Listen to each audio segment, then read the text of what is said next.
What is good? What is up, y'all? It's your boy here, Jay, and welcome to the very first episode of Chargers Banter. The NFL season is finally here, y'all, and the Chargers went ahead and had their first game a couple nights ago, going ahead and taking out the defending AFC champion, the Kansas City Chiefs in Brazil. But yes, it is a Chargers Banter episode, but we will be talking about the full slate because it is the first week of NFL, and this is right here, all on JPA. Welcome to the very first episode of Chargers Banter.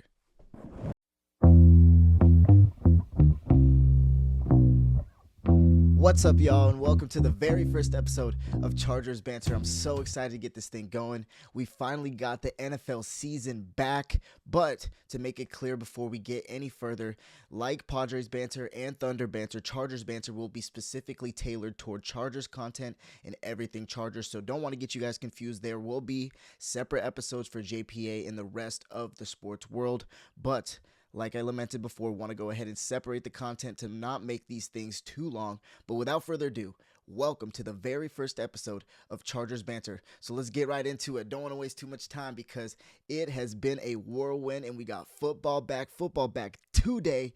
Man, I cannot wait. Man, it's been a wild ride. We've been waiting a long time, 8 months almost, just to get to this very moment. And man, let's get into it. The Chargers are victorious in Sao Paulo, Brazil to start the season off as they go ahead and take out the defending AFC champions Kansas City Chiefs 27-21. Justin Herbert had an MVP-like performance against his in-division foe, going 25 of 34, 318 yards, 3 touchdowns, and 8 for 8 on his last TD drive. Not to mention, on a 3rd and 14 with the last drive, a scramble to go ahead and get the first down, a Philly Rivers-esque worthy slide for the first down to secure the dub. I mean, I cannot say enough about this. Early on in Herb's career, it's been a whole lot of hoopla about, obviously the playoff wins, but more so his confidence in getting into his own skin and growing into that, mold and just being confident in your own skin and not to mention the instability at coach. So, there's been a lot going on early on in his career, a lot of doubt, but now we get to see, him really get into the mold, really get into, what we expect a Justin Herbert-like quarterback to be. And I'm not saying that he hasn't, fulfilled everything that I've wanted him to be. He has. But ultimately, for the outside audience, the outside looking in, for everybody that doesn't know Justin Herbert as good as Chargers fans do, I think that he's starting to come into the fold and really, especially on national television. Last time on national television in the playoffs wasn't too good, but this game in particular against the AFC defending champions, he goes out, he balls out, 318 yards passing, 3 touchdowns, 25 for 34, 118 passer rating, just through the roof. And that's what you expect from, Justin Herbert, and that's, what we've always been really accustomed to. But for the outside audience, like I said, and Ryan Clark, everybody else that's been calling him out, they also say that, he's not, who everybody thinks he is and yada, yada, yada, playoff wins, this and that. Well, this right here, this game, even though it is the first game, even though it is early on in the season, to do it on national television against the AFC defending champions in a quote-unquote home game, right, in Brazil. I mean, I wasn't trying to get too mad about that before the season started because truthfully, like, how in the world do we get the short end of the stick? Well, it's the Charger way, essentially. We have an in-division game week 1, and not to mention that it's a home game of ours in Brazil. We still have to go to Arrowhead. So that's where the biggest gripe for me before the game even started. But like I said, I wasn't trying to get too mad before the season even started. But ultimately, Justin Herbert goes out and puts that performance on and puts on for our Bolts and really does dominate the Chiefs. Absolutely controlling the entire game, winning the time of possession 32-44 to 27-16 and leading the game the entire way, never trailed. Although the Chiefs had dominated the Chargers, entering the game, the Chiefs were 19-3 versus the Chargers in the Patrick Mahomes era and were victorious in 7 straight versus LA. First win versus the Chiefs since 2021 when the Chargers beat the Chiefs in week 3. But the Chargers defense really showed out in this game, having 3 batted passes, 3 of them being from the line of scrimmage, and 3 sacks, while the offense won the first down battle 16-9 and kept the chains moving. Some individual star performances that stood out, obviously, were Quentin Johnston. Man, I mean, can't say enough about him and the progression that he's made, and I hope and pray that that continues to just, his confidence shoots through the roof, and he just continues to ball out the way that he did. 5 receptions, 79 yards, and 2 touchdowns. Not really, catching anything with his chest, which I love, and starting to, really have that yak, which was the big value of his coming out of college. Marion Hampton in his rookie debut, 15 carries, 48 yards. Can't ask enough about him. I mean, ultimately, we could have better games, but that's a great debut, I think, for a rookie running back, coming into not only that, but a hostile environment in Brazil. That's quote unquote a home game against the AFC defending champions in a division that matters, so man, can't say enough about Amarion. He looked great out there. I'm not going to knock him for 15 carries, 48 yards on his first game. And of course, the one and only Slayer. Yes, sir. Keenan Allen in the return, first game back as a Charger, should have never left. 7 receptions, 68 yards, and a touchdown. Meaningful TD late in the third quarter to make it an 8-point lead. Not to mention multiple third down catches he had as well. Man, it feels good having Key back in a Charger uniform, and it just feels right. You dig what I'm saying? And I feel like, you go through the comment section constantly, no matter what social media platform, and everybody's like, it just feels right that Keenan's back in a Charger uniform. But maybe that's just me, but man, it feels good. It feels good, especially that touchdown too, to solidify his return to us. And that connection has just been there from the get-go. Ever since Herbert came into the league with, Keenan already into the fold, already 6-7 years into the league at that point in time.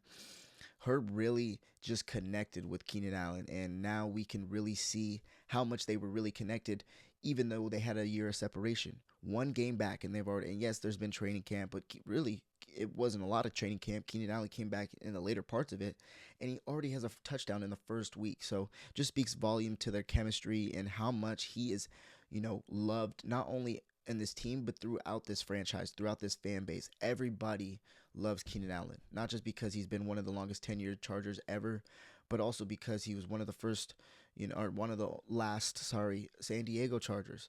He really holds it down when it comes to on the field play, and he's always been one that's been reliable when it comes to him being on the field production, right? Hasn't been a whole lot reliable when it comes to, getting on the field because he has been hurt, sometimes. But ultimately, when he is on the field, he's a problem. He is an absolute problem, and probably hands down one of the best route runners in NFL history. And I'm not talking about just, the Devontae Adams of the world and, a couple of them in this era. I'm talking about Chad Ochocinco's. I'm talking about the Jerry Rices. I'm talking about, the Largents. Anybody that you can imagine. Deshaun Jackson. I'm obviously missing some, but ultimately you get my point. Is Keenan Allen is one of one when it comes to getting separation and getting off at the line of scrimmage. But it feels so good to have him back in his return. Like I said, 7 receptions, 68 yards, and a touchdown in his return in Bolt Blue. Leading tacklers were Alohi Gilman with 9, Dayon Henley with 8, and Derwin James with 7. So man, everybody was flying around the yard. And 2 of the 3, like I said, batted passes came from Tier Tart. Oh, sorry, not the line of scrimmage, but 2 of the 3 batted passes from the line of scrimmage came from Tier Tart and 1 from Bud Dupree. Cameron Dicker also 2 for 2 in field goals with a long of 39 and 3 for 3 in extra points. And on the other side of the ball, we get to the Chiefs here. Mahomes honestly didn't have a bad day. It looked a lot worse than what it was from the outside looking in, but you get into the statistics and really what he was doing. He was kind of carrying this entire team to what they could possibly do. It was a big downer to have Xavier Worthy go out in the first 3 plays, the first drive of the game, but ultimately Mahomes held it down and still made it a very competitive game for the Chiefs. Mahomes didn't have, like I said, a bad day, but not his best. Definitely made stuff happen when things were not going great, going 24 of 39, 258 and a touchdown. Kelsey had the lone TD, which was a big 37-yard touchdown, and Kelsey sneaking out past our defenders on the right hash and towards the right sideline. Hollywood Brown also had a stellar game, having 10 receptions for 99 yards and no TD, but a long of 49-yard reception. Juju also had 5 receptions for 55 yards, but ultimately the downer for the Chiefs wasn't just the loss, but it was the first drive, like I said, when Xavier Worthy was taken out by Travis Kelce, an underneath route and friendly fire as he was trucked, and just it looked terrible. And he went down with a right shoulder injury. And the first, I hate seeing that, no matter what the team is, no matter who the player is. It just sucks to see that happen, in not only game one, but the possession one, because you work your entire offseason to be healthy, to make sure that you don't do anything wrong, and to make sure that you're on the field for game one, and you're on game one, and bam, you're off. And that's how quick you can be off the field. But at the end of the day, I just want to say prayers up to Worthy. I know that nothing's seriously wrong with him, but that sucks, man. To be out already when you literally were preparing for, God knows how long. When these guys prepare, it's damn near 4 to 5 months before the season even starts, that they're preparing their bodies and mind and everything for the season. And game one, you get taken out. So, that sucks. And, not to mention the suspension of Rashee Rice, so their receiving core right now is really depleted. The Chiefs need, to get Mahomes weapons fast. So hopefully, Worthy can come back soon, and that suspension of Rashee Rice, won't be too long. But ultimately, as it looks with Rashee Rice, it's not looking too good. He really hasn't been doing, the right thing, hasn't been following the law. So, I'm not sure about what's going to happen with Rashee Rice, but ultimately the receiving core for the Chiefs is completely depleted. And I think that going forward, they're just going to have to look at possibly some options to either, try and trade away to get some receivers back, or go out and find some receivers, because right now they don't have a lot of options outside of Travis Kelce and Isaiah Pacheco and Juju Smith-Schuster. So, but all that being said, we took the Chiefs out, but I won't count them out. I will never count them out, because I feel like ever since Patrick Mahomes has been on this team, it's been a Tom Brady effect with it. But been a long time, y'all. Since 2021, like I told you guys, and, we can't get too high on our high horse, or, too high on our high horse. We can't get too, I guess, not too happy, but, too ahead of ourselves is what I'm trying to say, because ultimately this Chiefs team has been there and done that, and my Chargers have not been there and done that whatsoever. And so it's a great win. It's a great in-division win, something that's meaningful. And I don't know how I would feel, truthfully, if we had lost the game, because, like I said, this is a in-division game in Brazil, our home game. Tried not to be pissed off. Like I said, I tried not to be, but, finally we put, our foot down against the Chiefs, and we finally played the football that we're supposed to. I felt like, just like it is with the Padres and Dodgers, sometimes when the Padres play the Dodgers, they play awful baseball. They don't play the baseball that they play when they, play before they play the series against the Dodgers. And especially in the Chargers. The Chargers play decent football, great football outside of the Chiefs, and when they play the Chiefs, they play like a third grade level team. And finally, Herbert plays at an MVP level. The level of coaching is right where it needs to be. The defense is stout. Our special teams isn't doing stupid things. We're not doing Charger-esque things. We're not chargering. So I'm so glad that we went out, and like I said, in Brazil of all places, where apparently it was predominantly Chiefs fans, and I can only imagine, because of the fact that they are Super Bowl champions in recent years, and they're in Brazil, and I don't know. So I can only imagine, the effect that it had on the entire international landscape when people win Super Bowls, and now, how many Eagles fans there are now. So long story short, there was a ton of Chiefs fans. It wasn't a home game for us, but we still managed to pull it out in that hostile environment. But at the end of the day, I'm never going to count the Chiefs out, y'all. I'm never going to count the Chiefs out.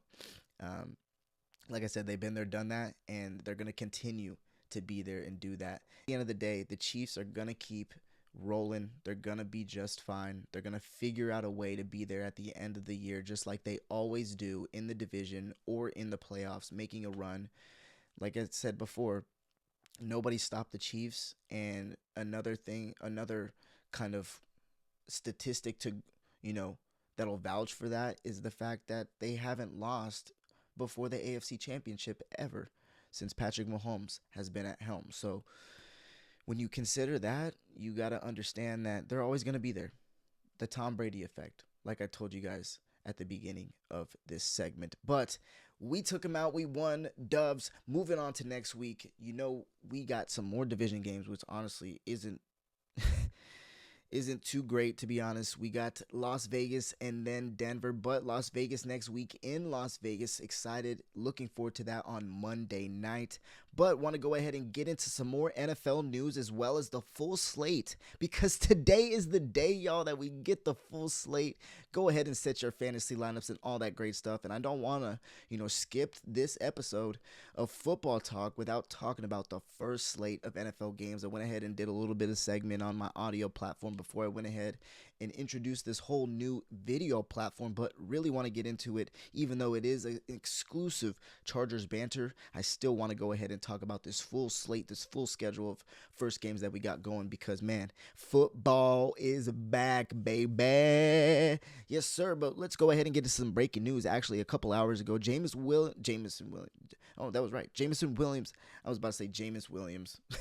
Jameson Williams goes ahead and agrees to a 3-year, $83 million extension. Last year, having a career year in his third season and second full season, having 1,001 yards on only 58 receptions and 7 touchdowns. Let me say that again. 1,001 yards on 58 receptions. He had 1,000 yards on 58 receptions, y'all. 7 touchdowns, which is insane average, 17.3 yards per reception, and blowing out his previous career accolades. Obviously, only being in the league for 3 years, but still blowing the year prior. He only had like 300 yards receiving. Yeah, right here, where he only had 354 yards receiving, 42 receptions, and 2 touchdowns, and he still had a good yards per reception with 14.8.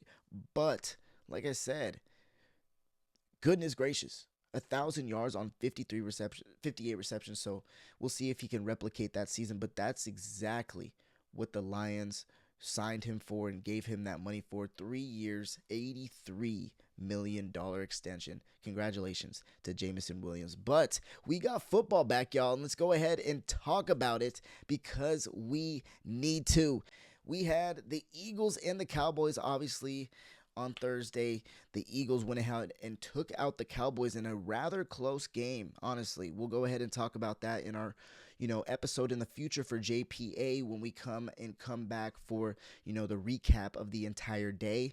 I will be talking about the Cowboys and Eagles game, but like I said, it was a lot closer game than we expected, but the Eagles still went ahead and took out the Cowboys. The Chargers, like I said, went ahead and took out the Chiefs in Brazil, and now let's get into the full Sunday slate at 10 a.m. sharp with the red zone going on as well. The Buccaneers are going to be visiting the Falcons. The Bengals are going to be visiting the Browns. The Dolphins will be visiting the Colts. The Panthers will be visiting the Jaguars. The Raiders will be going to New England visiting the Patriots. The Cardinals will be going to New Orleans visiting the Saints. The Steelers will be headed to New York, going to be playing the Jets. The Giants will be visiting the Commanders. The Titans will be visiting the Broncos. The 49ers will be visiting the Seahawks, and the Lions will be visiting the Packers.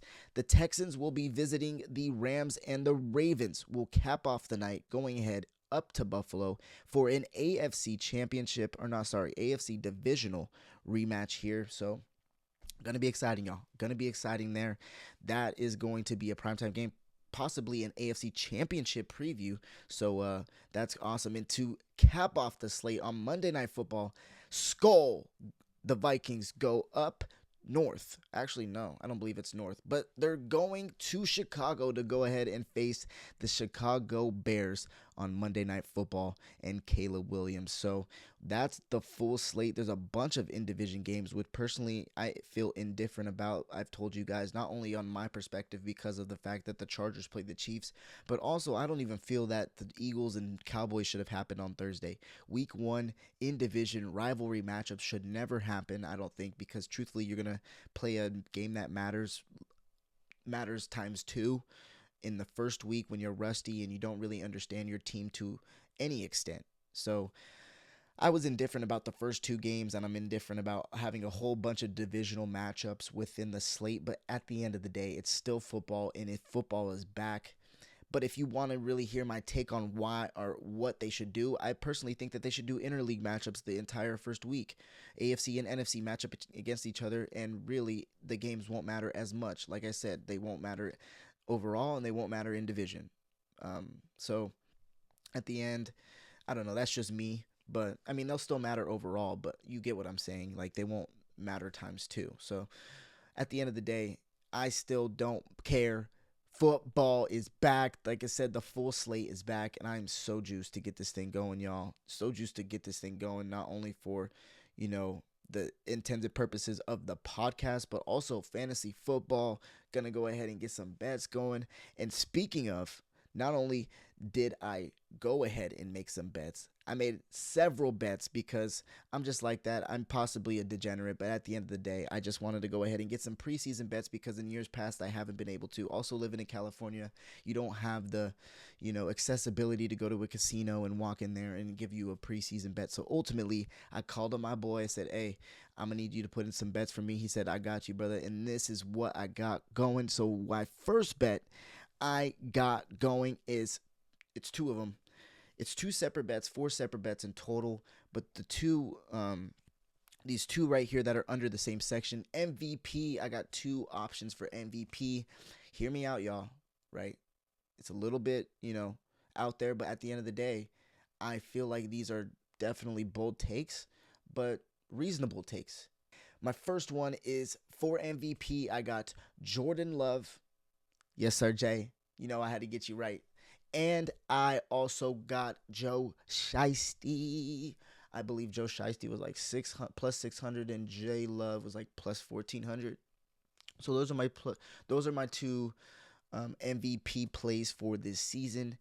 Getting into the Super Bowl pick, I picked somebody to go to the Super Bowl, but I'm also going to eventually pick them to win the Super Bowl. I don't know how I feel about it.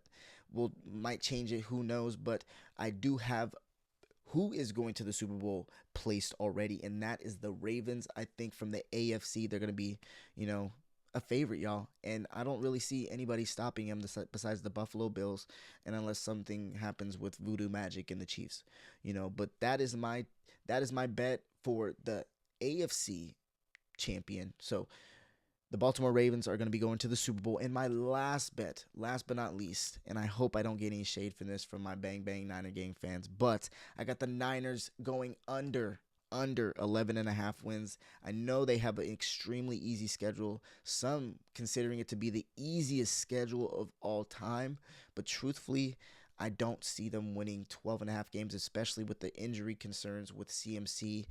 Is he going to be there? Is he not going to be there? What's going to happen with the options and the new wave of Brock Purdy in the offense? I know the defense will be solid, but at the end of the day, what is going to happen with this team? It's a bunch of question marks. So ultimately, I decided to take the under of 11.5 wins. But let's get into some other bold predictions other than some, degenerate bets. I also think that Panthers playoffs, y'all, I don't know. We look at the NFC South, we look how weak it is, and we also look at the NFC as a whole, not very strong. I think the Panthers have a very good chance to go ahead and make the playoffs as a wild card. Ravens to the Super Bowl, obviously, like I said, my bet said so, but what do you guys think? Ravens to the Super Bowl. Haven't been to the Super Bowl in what? A long time. So that would be awesome to see Lamar Jackson in the Super Bowl. I think 2013 was the last time they've been to the Super Bowl when they played the Niners. Josh Allen back-to-back MVPs. Is that another question mark that we can go ahead and really consider? I don't know, y'all. I don't know. I'm just throwing out hypotheticals. And like I said, my last but not least, Houston Texans, are they making a run to the AFC Championship? That's another question. That's another question for you guys that you're going to have to answer for me and give me some feedback of what you guys think. But I will be also watching the All-22 film of Chargers and break down what needs to be better and go over the grades for each position so that next episode, when we come back on Wednesday, I believe, for our next Chargers Banter episode, I'll be breaking down all the grades and by position groups and just, giving overall takes on how they did and ultimately see how we did, right? Yes, from the outside looking in, we won the game, and and that's great. We got the W. That's all that matters. But I really want to see what we need to improve on and other things, like what position groups are getting exposed, because I feel like, we haven't really had that side or that realm. And personally, I haven't had this all 22 access, and I'm excited to get right into it and break it down for y'all. But at the end of the day, those are my bets, like I said, and those are my bold predictions and also my new future, plans in the next couple episodes. But at the end of the day, we're going to go ahead and lock those lineups up for fantasy because we got a full slate of football today. But I appreciate y'all going ahead and tuning in to the very first episode of Chargers Banter. It's been a long time coming, not just for this, Chargers Banter, but the entire podcast. So I appreciate you guys tuning in. But I'll see you guys midweek as we will break down the grades before next Monday night in Las Vegas against the Raiders. Another in-division matchup, but I know that we got this one too. But at the end of the day, this is Chargers Banter, and I thank you guys for tuning into the very first episode of Chargers Banter. Go ahead and watch, the full first slate, the full first week of football, man. I'm so juiced. I'm about to get out of here, get to bed, and then get into it. You know what I'm saying? But at the end of the day, y'all, thank you guys for tuning in, and we'll see you on Wednesday. We out.